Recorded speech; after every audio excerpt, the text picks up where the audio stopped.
Kita-kits po tayo sa ating opening.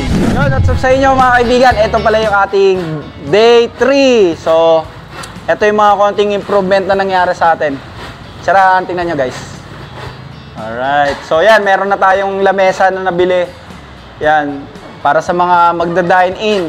6 na table po ito. Kaya kahit gaano kayo kadami dito, ma-accommodate po namin kayo.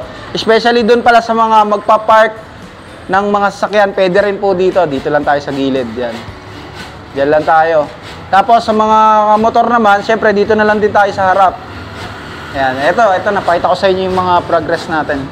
Ay guys, ito pala si Mekmek oh. Si Mekmek oh. Yan. So mga naghahanap kay Mekmek, ayan si Mekmek. Buhay na buhay pa. Tara, dito tayo. So ito na yung progress natin mga kaibigan. Yung ibang gamit ng pang pita, pang gawa ng shawarma nandito na. Ayan, magaya ng pamini press nandito na rin. Tapos, ito na yung nagawa. Yung nakaraang nakita nyo, ito lang yung naka-bricks.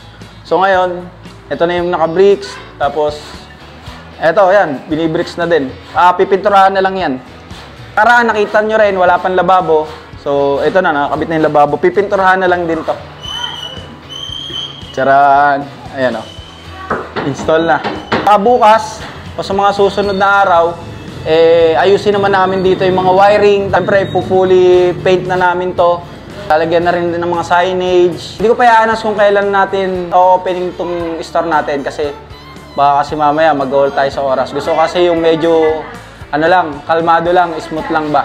Sa mga hindi po nakakalam, dito lamang po itong aming store sa General Tinio, Corner Adelpa. Katabi po kami ng laundry shop dito sa bagong baryo, Caloocan City po. So, yung aking first branch, pwede nyo pong puntahan yun doon. Kung ano po yung meron doon sa aming first branch, meron din po dito sa second branch.